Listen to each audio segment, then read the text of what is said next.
The last hope. In the farthest corners of the galaxy, darkness was spreading.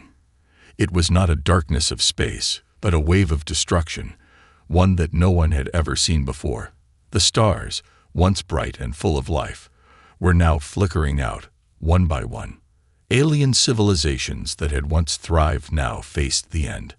A massive energy wave, invisible yet deadly, was consuming everything in its path, and no technology, no strategy, no wisdom could stop it.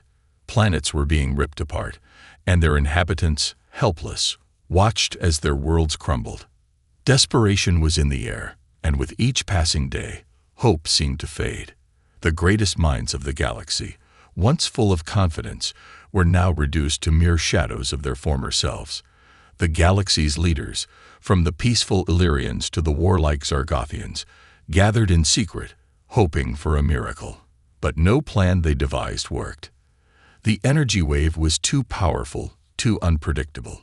It moved too quickly, and all efforts to stop it had failed. Every system, every defense, was useless.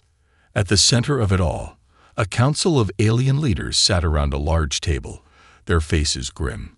Desperation filled the air, and the weight of failure was heavy. "There is no way out," whispered one leader, an elderly Illyrian whose once bright eyes were now dull with sadness. "We are doomed. Our time is over." But then a figure entered the room. His footsteps were firm, and his presence immediately commanded attention. He was human, a man from a distant world. His name was Captain Eric, and he had come from Earth. His people, the humans, were known as the Deathworlders. The galaxy knew little about Earth or its people, and what they did know was terrifying. Earth was a planet full of dangers, wild beasts, harsh environments, and deadly diseases. Yet humanity survived, thrived, and spread across the stars. Unlike any other species, the Deathworlders had learned to survive in conditions no one else could. "I've heard enough," Captain Eric said, his voice calm yet strong. The leaders of the galaxy turned to look at him. "I know you all think it's over, that there's no way to save yourselves, but I'm here to tell you something you don't want to hear. You're wrong." The council was silent. The words hung in the air, and no one dared to speak. Humans have survived what no one else can. If you want to save your people, if you want to stop this wave, you'll have to learn to survive like we do. Not just survive, but fight. The room erupted in murmurs. The idea of humans, Deathworlders, offering solutions seemed impossible. How could these fragile beings, who came from a planet full of danger, possibly have the answer to save entire civilizations? Captain Eric continued, "We don't rely on technology alone. We rely on our will to live. Our survival instinct is unmatched. If you want to survive, we need to change the way you think, the way you act." One of the alien leaders, a tall, imposing Zargothian named Krell, stood up. His sharp eyes narrowed. "You think we can just think our way out of this? We've tried everything. Nothing works. You're just one human. What can you possibly offer?" Eric met Krell's gaze without hesitation. "I offer you hope. I offer you survival. And I offer you a chance to change the future." His words were blunt, but there was a certainty in his voice that no one could ignore. The room fell silent once again. The alien leaders looked at each other, unsure of what to think. Their pride had been wounded. To accept help from humans seemed like an insult. But what choice did they have? A younger alien, a female Xelorian named Lyra, stood up. Her bright green eyes met Captain Eric's. "What is it you want from us? You say you can help, but at what cost?" Eric's eyes softened, but his tone remained firm. "I'm asking you to trust us. Let us show you how to survive. Let us teach you what we know. We won't do it for you. But if you want to save your people, you need to learn what it means to be a Deathworlder. And that starts now." The galaxy's leaders exchanged glances, the weight of their situation hanging over them. They were on the edge of extinction, and the humans were offering the one thing they had left: hope. After a long silence, Krell, the Zargothian, spoke again, his voice low but clear. "Very well, Captain Eric. We will give you one chance. Show us what you can do. But know this, if you fail, we will never trust you again." Eric nodded. "I don't plan on failing." As the leaders left the council chamber, a sense of uncertainty filled the room. Could humans really save them? Could the Deathworlders turn the tide against the unstoppable wave of destruction? The answer seemed uncertain, but for the first time in a long while, hope stirred in the hearts of the galaxy's people. Maybe, just maybe, the Deathworlders were the last hope they had. And so, the fate of the galaxy rested in the hands of the humans, whose strength and will to survive had made them a legend across the stars. The question was no longer whether they could stop the wave. It was whether the galaxy's civilizations could learn to fight and survive alongside them. The first steps toward survival had begun. First contact. The galaxy's leaders stood in shock. They had seen the humans land on their worlds before, but never like this. Never with such certainty, such confidence. Captain Eric and his team of Deathworlders stepped off their ship, their boots clicking against the barren ground of the council's meeting place. They weren't just humans. They were something different. They were survivors, warriors, and their eyes gleamed with the knowledge of 1,000 battles fought and won. The alien leaders, once brimming with pride, now felt small under the weight of the Deathworlders' presence. Eric stood tall, towering above many of the aliens with his broad shoulders and steely expression. He wasn't like them. He didn't come from a world of peace or advanced technology. He came from Earth, a planet that had taught its people to survive against the odds. The Illyrian leader, a wise and graceful figure named Tessa, was the first to speak.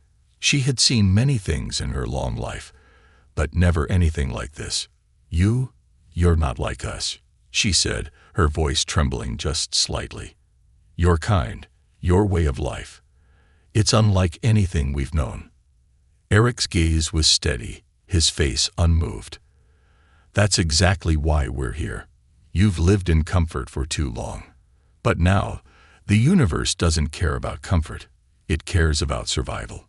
The Zargothian leader, Krell, who had previously been skeptical, crossed his arms and narrowed his eyes. "And how exactly do you propose to teach us to survive?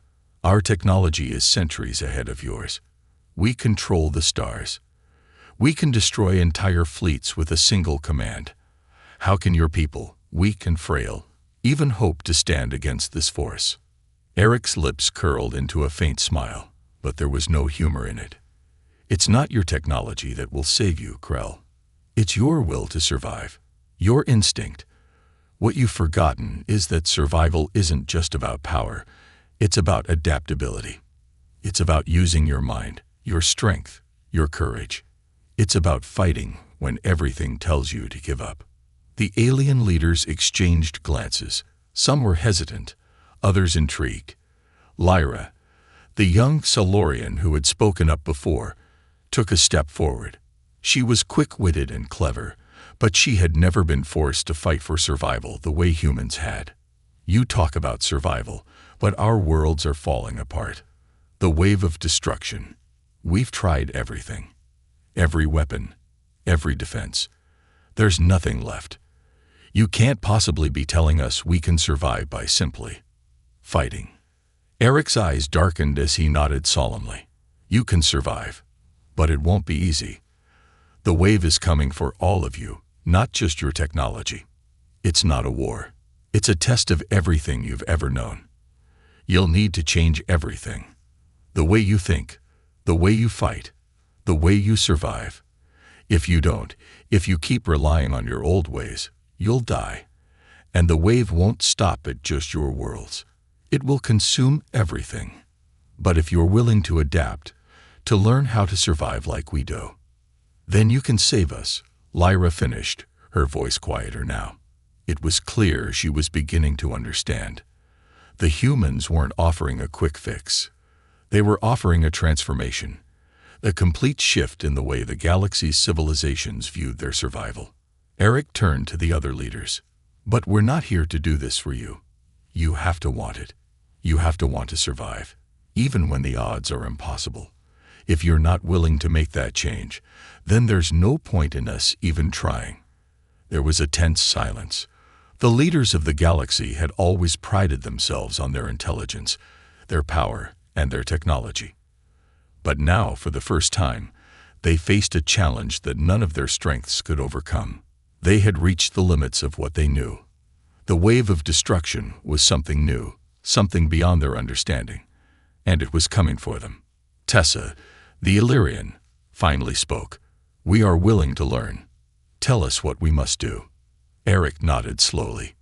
"Good. We start with the basics.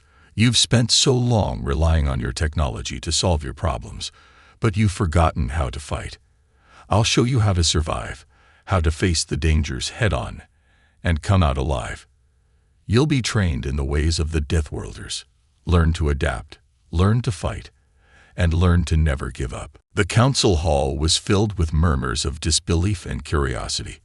How could this strange group of humans possibly teach them what they needed to know? Yet, in their hearts, a spark of hope was ignited. Maybe, just maybe, these humans had the answers they had been searching for. Captain Eric looked over at his team. "We'll start tomorrow. Prepare yourselves. Your survival depends on how quickly you learn." As the alien leaders dispersed, the atmosphere in the council hall shifted. For the first time in a long while, there was a sense of urgency. The Deathworlders had brought something none of them had expected, something more valuable than weapons, more powerful than technology. They had brought hope. Hope that they could still fight. Hope that they could survive. The galaxy's civilizations were about to change forever. Survival in the Deathworld. The following day, the galaxy's leaders gathered in a desolate training ground, surrounded by nothing but barren rocks and harsh winds. The alien civilizations had all brought their most capable warriors and minds, hoping that they could quickly learn from the humans. But they had no idea what was coming. Captain Eric stood in front of them, his arms crossed, looking out at the group of alien leaders. His gaze was steady, unwavering. "This will be harder than you think," he began, his voice cutting through the wind. "Survival is not about clever gadgets or shiny weapons. It's about how you react when everything goes wrong. And trust me, everything will go wrong." The alien leaders exchanged uncertain glances. They had faced wars, invasions, and civil strife. But this was different. They were about to learn survival from humans, creatures who lived on a planet where the very environment wanted to kill them. It was a planet of danger, chaos, and ruthless forces of nature. "I'll start with something simple," Eric said. "The first lesson. You will face the elements. You will learn to endure the things your bodies aren't used to." He motioned for the group to follow him. The training ground was not just empty space. It was an artificial simulation, designed to replicate the deadly environments of Earth. As the alien leaders followed him, they felt a sharp change in the atmosphere. The temperature dropped, and within moments, they were standing in a frozen wasteland. Ice whipped through the air like daggers. Snow piled up quickly, and the cold bit deep into their skin. Some of the aliens, accustomed to more temperate climates, started to shiver, while others tried to brace themselves, but their bodies were unprepared. Eric stood unmoving, his arms folded across his chest. "Survive the storm. For the next hour, I want each of you to build shelter and find food. You've got nothing but the environment around you. Use what you have." Lyra, the young Solorian, shivered and glanced around nervously. "How are we supposed to build shelter in this? The storm will kill us before we can even get started." Eric's eyes locked on hers. "That's the point. You're not just building shelter. You're building your will to survive. The storm doesn't care about your plans, your weapons, or your knowledge. It's going to try to kill you, and you have to fight back." At first, the alien leaders hesitated, unsure of where to begin. But the cold, biting wind pushed them into action. They searched the barren landscape, their eyes scanning for anything useful. But the harsh conditions made it nearly impossible to see. It was a true test of their instincts, an experience they had never faced before. Hours passed. The wind howled, the snow piled higher, and most of the aliens were struggling to stay upright. The Illyrians, known for their speed and agility, had trouble adapting to the cold. The Zargothians, strong and resilient, found their thick scales offering little protection against the freezing temperatures. Yet despite the odds, they were trying. But none of them could do it alone. Lyra, struggling against the freezing wind, finally collapsed to her knees. She had been trying to gather materials for shelter, but the snow was too deep, the wind too strong. Her Xylorian species was not built for this kind of cold. Her breath came in sharp gasps, and she felt her body beginning to give way. "I can't do it," she murmured, more to herself than to anyone else.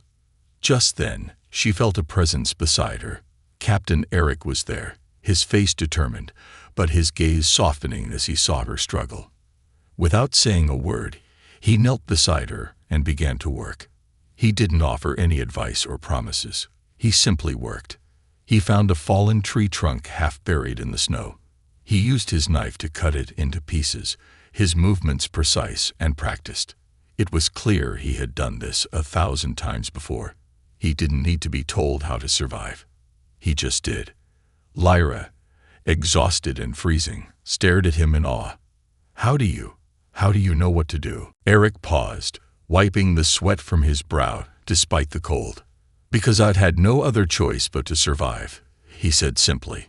"Survival isn't a choice, it's instinct. It's what we do. Humans don't have the luxury of expecting someone to come save them. We save ourselves. And right now, that's what you need to do too." Lyra nodded slowly, a fire igniting inside her. She wasn't sure if she could make it, but she knew she had to try. She picked herself up and started working with him. Together, they created a makeshift shelter from the snow and ice. It wasn't perfect, but it was enough to survive. Around them, the other leaders struggled in silence. It was hard. It was painful. The elements were ruthless, and their bodies screamed for warmth. But as the hours passed, they began to realize something. The storm wasn't the real enemy. Their own limitations were. They had grown soft, reliant on their advanced technologies, their machines, their comforts. But here in the cold, with nothing but their bare hands, they began to understand what it meant to truly survive. By the end of the day, the alien leaders had built their shelters, though many of them were far from perfect. Their bodies were bruised, frozen, and exhausted. But there was something else in their eyes. Determination. They hadn't been broken. They had endured. As night fell and the storm raged on, Eric sat by the fire, watching them. "You made it," he said. "You've taken the first step. It's not just about surviving the storm. It's about surviving everything life throws at you, no matter how impossible it seems."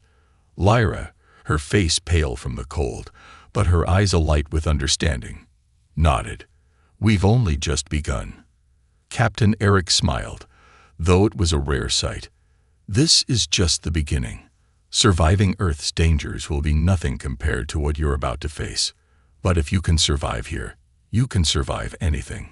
The alien leaders, cold and exhausted, huddled together by the fire, feeling for the first time the burning, unyielding spirit of the Deathworlders. They had started to understand that survival wasn't just about power, it was about heart. And with that, they knew they might just have a chance after all. The great test. The harsh winds of the Deathworld had stopped. The ice storm that had tested the alien leaders was now a memory, but the lessons they learned were still fresh in their minds. The group sat huddled around a fire, their faces gaunt from exhaustion, their bodies sore from the brutal training. Captain Eric didn't offer words of comfort or congratulations. He simply watched them, studying their expressions. The fire crackled in the silence, a reminder of the burning determination that still simmered in the hearts of the survivors. "Today, you will face something worse than the storm," Eric said, his voice cutting through the silence like a blade. The alien leaders turned to him, their eyes filled with curiosity and dread. Today, you will face a real test. The wave that is destroying your worlds. You've only seen the surface of it. Now you'll face the heart of it. The room fell quiet, and the air seemed to thicken. The alien leaders, their nerves raw from the storm, knew that whatever Eric had in store for them would be unlike anything they had ever encountered. This was the moment they had been preparing for. They had learned to survive the cold and to adapt to the dangers of Earth, but this test would be different. This was no training exercise. This was a trial that would push them to their absolute limits. "Follow me," Eric said, standing up and striding toward the door. Without hesitation, the alien leaders followed him, their minds racing with questions and doubts. They had faced the storm, but what would they face next?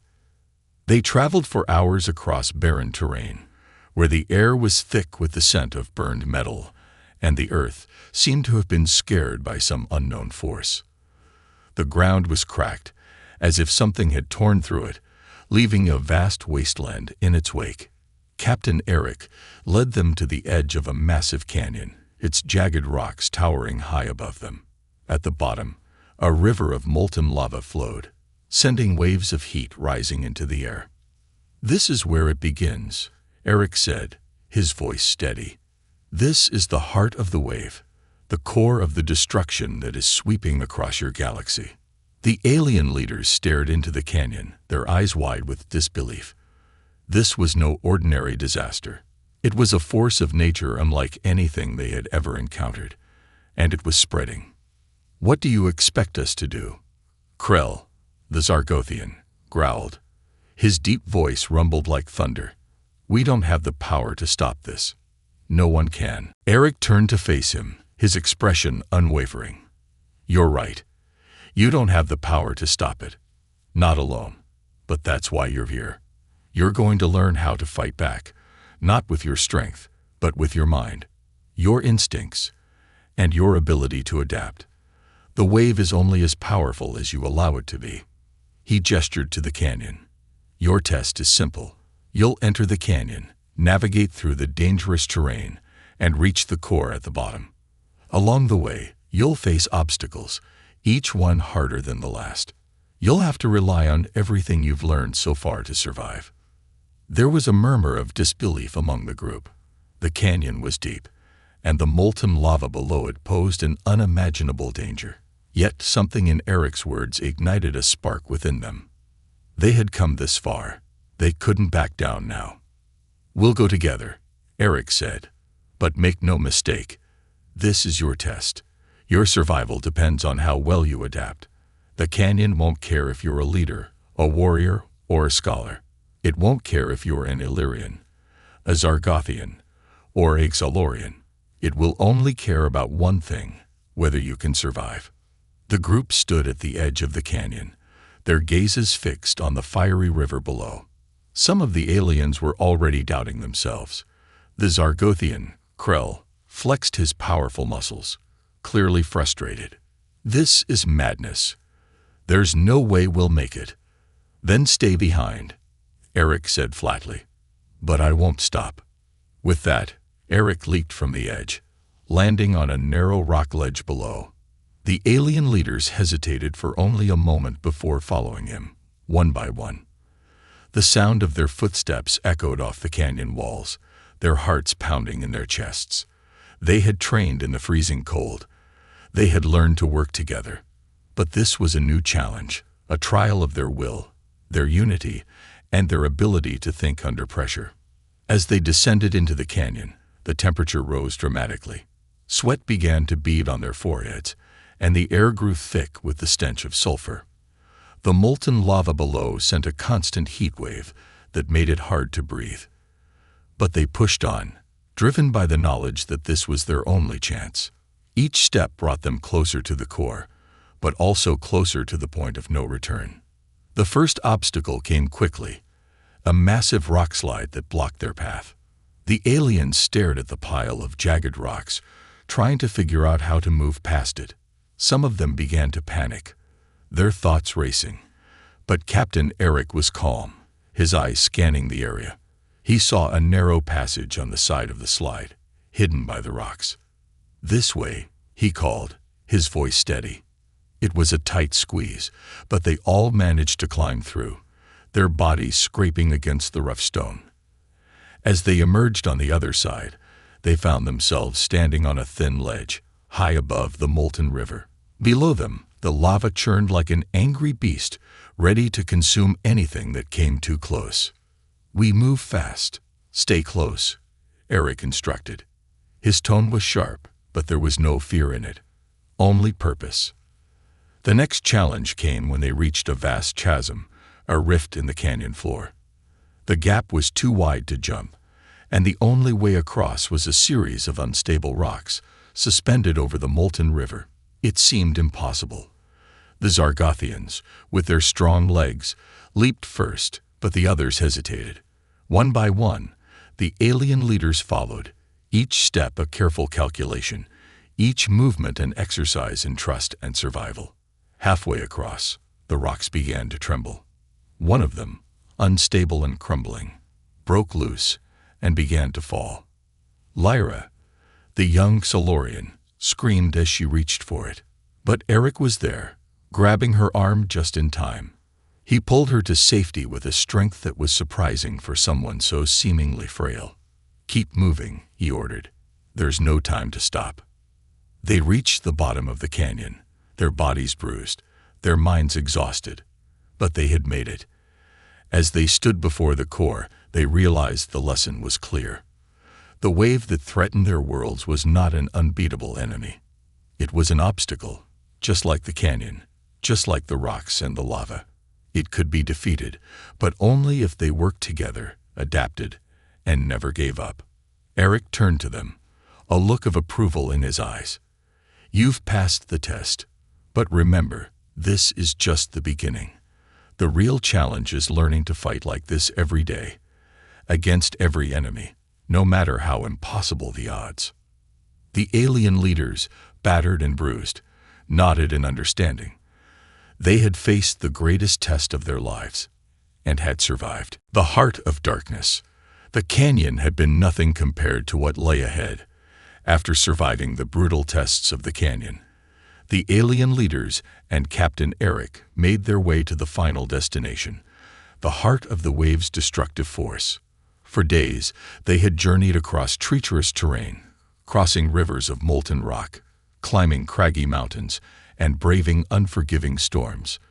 But now, they were standing before something more terrifying than anything they had encountered before. They had arrived at the source of the wave. A massive blackened crater lay before them, its edges smoking and shifting, as if alive. It pulsed with an eerie energy, one that seemed to tug at the very fabric of reality. The air was thick with a strange, oppressive force. The molten ground bubbled and churned like a boiling cauldron, sending strange, glowing streams of energy in every direction. Captain Eric stood at the edge of the crater, his eyes scanning the scene with cold precision. The alien leaders stood behind him, their faces pale and their bodies tense. They had come this far, but none of them truly understood what they were up against. All they knew was that they had to stop it, no matter what. "This is where it ends," Eric said, his voice low and unwavering. "The wave isn't just a natural disaster. It's an ancient weapon, one designed to consume everything in its path. It feeds on the energy of entire star systems, draining the life force of everything it touches. But this isn't just a force of nature. It's something created, something made by beings long forgotten." The alien leaders exchanged uneasy glances. Lyra, the young Solorian, spoke up, her voice trembling. "How do we stop it? How do we even fight something like this?" Eric turned to her, his expression hard. "We don't fight it head-on. That would be suicide. What we're going to do is something different. We're going to shut it down from the inside. We're going to destroy its core." The Zargothian leader, Krell, let out a skeptical grunt. "And how do you propose we do that? We're not gods. This is beyond our abilities." Eric's eyes narrowed, his gaze burning with a fiery intensity. We may not have the power of gods, but we have something far more dangerous: our determination, our ability to adapt, to think, and to survive. That's what makes us different. That's what makes us the last hope. The alien leaders exchanged looks of uncertainty, but one by one, they nodded. They had come this far. They had survived against all odds. And now, they would face their greatest test. The group carefully made their way down into the crater, each step a calculated risk. The ground shifted beneath them, crackling with energy, and strange, glowing veins of light pulsed through the air, making it feel like they were walking in a dream. The air was thick with a strange hum, like the sound of 1,000 voices whispering all at once. Finally, they reached the heart of the crater. At its center was a massive, towering structure, an ancient black obelisk. It stood impossibly tall, stretching into the sky like a jagged needle. Around it, the very air seemed to warp and twist. The energy in the air was palpable, thick with a dark, oppressive power. It was clear to them now that this was the source of the destruction.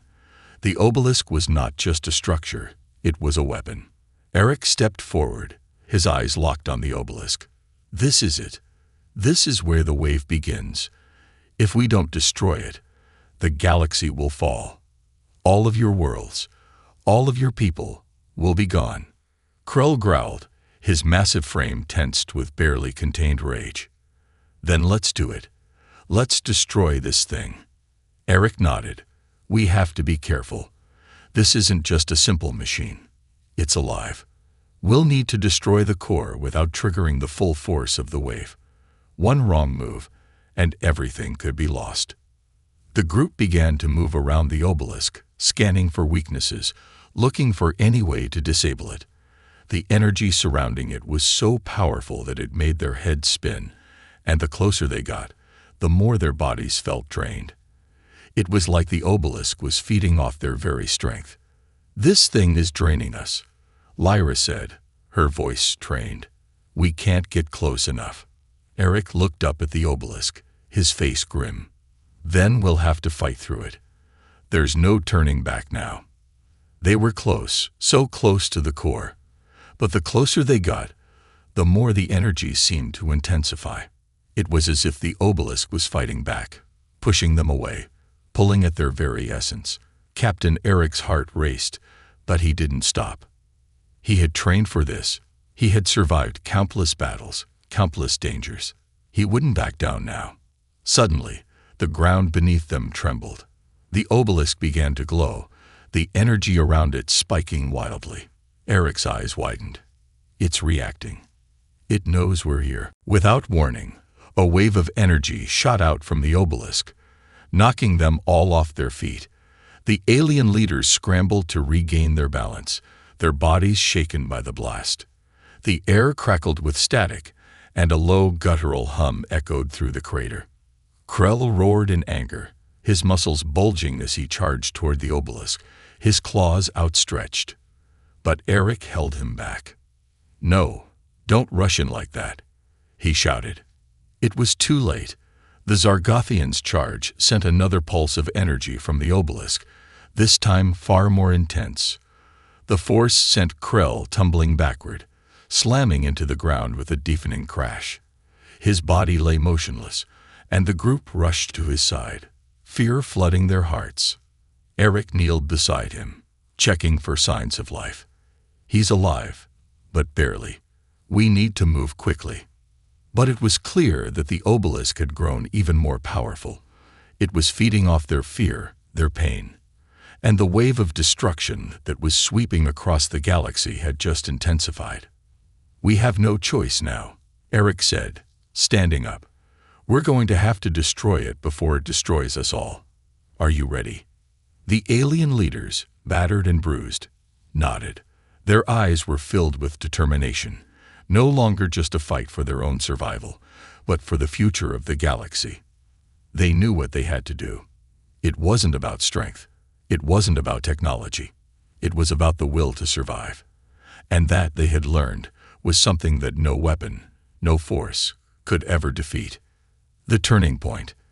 The air in the crater was suffocating, thick with energy that seemed to vibrate through their bodies, making every step feel like a struggle. The obelisk towered before them, a dark monolith pulsing with a malevolent force that drained their strength. It was not just a weapon. It was a living thing, an ancient entity that had been designed to consume and destroy. And now it was feeding on them, their fear, their desperation, their very will to survive. Captain Eric stood tall, his eyes locked on the heart of the obelisk. His pulse raced, but there was no room for hesitation. This was the moment that would decide everything. They had come so far, across harsh landscapes, through brutal tests, facing unimaginable odds. But now they stood at the threshold of the galaxy's survival. It was no longer about individual strength or technological might. This was about something far greater. "This is it," Eric muttered to himself, more to steady his own nerves than anyone else. "We have no choice but to destroy it now. If we fail, it's the end." Lyra, still visibly shaken from the earlier attack, stepped forward, her hands trembling. "What do we do? It's like it knows us. Every move we make, it reacts. We can't get close enough." Eric's eyes narrowed as he scanned the obelisk, his mind racing for a solution. "We've been fighting it the wrong way. It's not just a weapon to be destroyed. It's a creation, an ancient force that thrives on energy, on emotion. We've been attacking it with force and technology, but that's what it wants. That's how it feeds." Krell, still nursing his wounds from the previous blast, stood beside Eric, his voice gruff but determined. "So what, you think we just walk up to it and offer it a truce? We're not dealing with a sentient being here. It's a machine, a weapon." "No," Eric replied, his voice steady. "We're not going to fight it. We're going to outsmart it." The alien leaders looked at him, confusion and skepticism written across their faces. Eric could see their doubts, but he knew he couldn't afford to explain every detail. They didn't have the time. "You've learned to survive the harshest environments. You've learned to adapt. Now it's time to apply that. The wave is powered by energy, yes, but it's also driven by fear. Fear of the unknown. Fear of failure. It's fed by the belief that there is no way out. The moment you stop fighting and start thinking, that's when we can turn it off." Lyra was the first to understand. Her eyes widened as the pieces clicked together. "You're saying we have to stop fighting it with force and start fighting it with our minds. We have to control our fear." Eric nodded. "Exactly. We've been afraid of it from the start, and it has sensed that. It's not invincible, but it thrives on our fear, our desperation. If we can turn that off, if we can stay focused and strong, we can break its hold." The group stood in silence for a moment, the weight of the revelation settling in. This wasn't a fight they could win with weapons or brute force. They had to overcome their own fear and self-doubt. The energy from the obelisk seemed to pulse around them, suffocating their thoughts, but they had to push past it. Krell let out a deep growl, more to himself than anyone else. "I've fought in 100 battles. But this is different. It's not just a weapon we're facing. It's everything we fear." Eric's eyes softened slightly, understanding the Zargothian struggle. "We're not just fighting a weapon, Krell. We're fighting the belief that we can't win. And that's what the wave wants to control. It wants to make you believe it's unstoppable. But it's not. It's just a force, and we can beat it." Lyra took a deep breath, her green eyes bright with newfound clarity. "Then let's stop letting it control us. We've faced the worst already. What's left to fear?" Eric gave her a nod, a rare smile tugging at the corners of his lips. "Exactly. You've survived the worst. Now, let's finish this."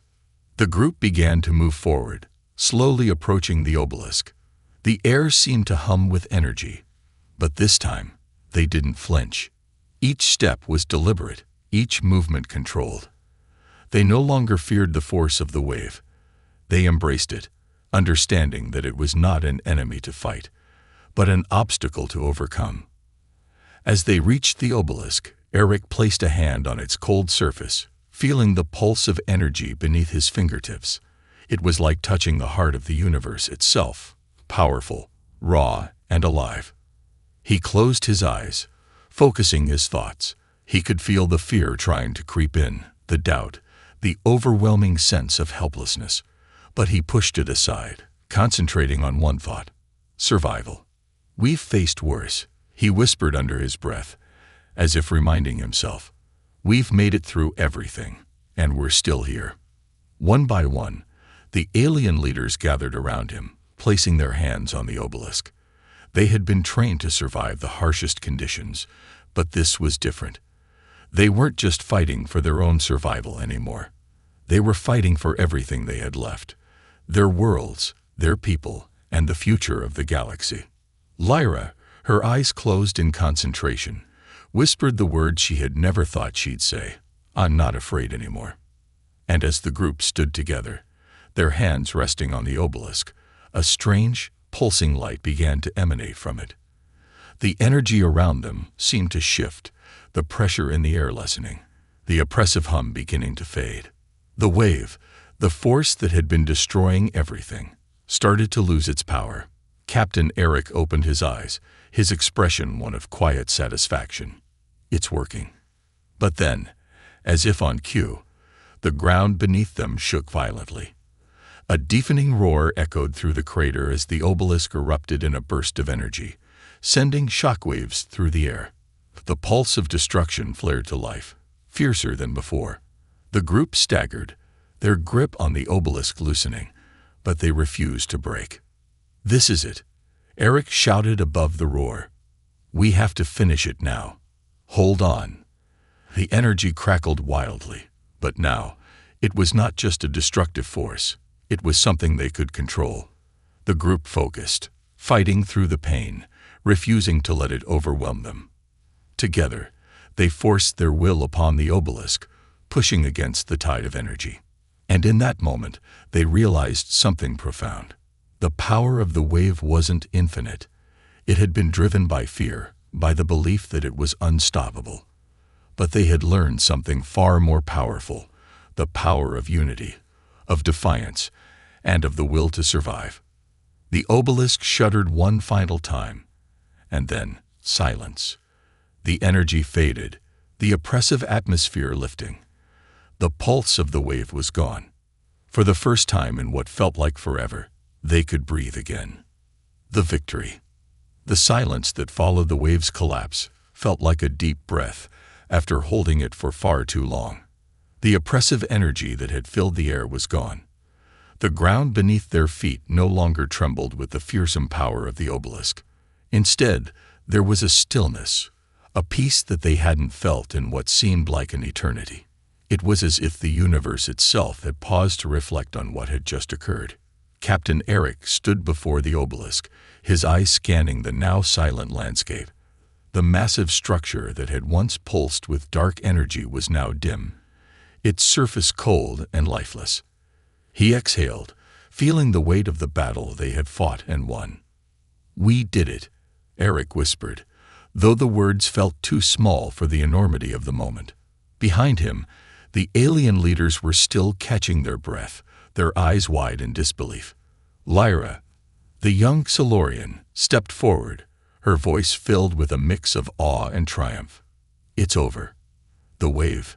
It's gone." Eric turned to face her, his expression somber but satisfied. "It's not just over for you. It's over for all of us. We've done something no one thought was possible. We've beaten the impossible." The Zargothian leader, Krell, who had been wounded earlier in the journey, stood with the rest of the group, a fierce pride in his eyes. His massive form was battered, his body bruised and scarred from the trials they had faced. But his confidence had returned. "I didn't think we'd make it. But now, I see what you were talking about, Eric. It wasn't just about power. It was about us. All of us, together. That's what made us strong." The other leaders nodded in agreement, their expressions reflecting a newfound understanding. The Illyrian leader, Tessa, who had once doubted the Deathworlders' ability to help, spoke next, her voice firm and full of respect. "You taught us something we never knew. Survival isn't about strength or technology. It's about our resolve, our unity, our ability to adapt. You've made us stronger than we ever thought possible." Eric gave a brief nod, but there was no pride in his expression. "You all did it. Not me. You overcame your own fears. You learned to fight with your minds and hearts, not just with weapons." The moment of triumph, however, was fleeting. The crackling silence that filled the air soon gave way to a distant rumble. The sky above, which had been dark and stormy for so long, began to clear. A pale light bathed the crater, but it wasn't just the light of a setting sun. It was the light of something far more profound, something that had been missing for so long. For the first time, the galaxy felt alive again. But there was no time to celebrate. As the alien leaders gathered around, still catching their breath, they heard the faint hum of ships in the distance. Captain Eric's sharp eyes caught the movement first. "It's not over yet," he muttered, his voice low but urgent. He turned to the group. "The wave is gone, but its aftermath will be felt for years to come.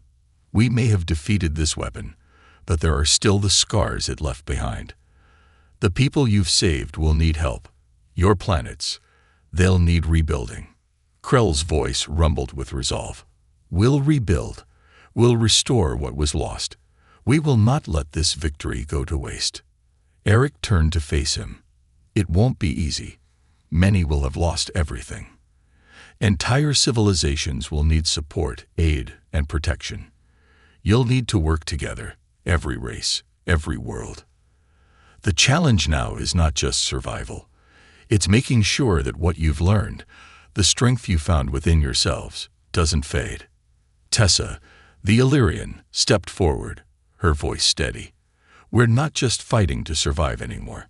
We're fighting to build a future, together. We've seen the power of unity. Now we will make sure that power lasts." Captain Eric nodded, a faint smile appearing on his face. "Exactly. The wave was just one challenge. The future will bring others.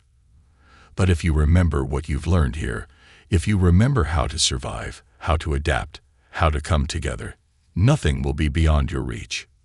With the immediate threat of the wave destroyed, the alien leaders began to turn their attention to the work ahead. The galaxy would not rebuild itself in an instant, but for the first time in years, there was hope. The alien races had learned something invaluable from the Deathworlders, something that would resonate far beyond this moment. They had learned to survive, together. As the sun began to rise, its rays casting a warm golden light across the crater, the group of survivors looked up toward the sky. The wave that had threatened their very existence was gone, and though the scars of its destruction remained, there was a sense of promise in the air. "This isn't the end," Eric said, his voice filled with a quiet strength. "It's the beginning." And as the alien leaders watched, they saw what he meant. A new chapter had begun. The galaxy had been saved, not by force, not by technology, but by the power of unity and resilience. They had learned the true meaning of survival, together.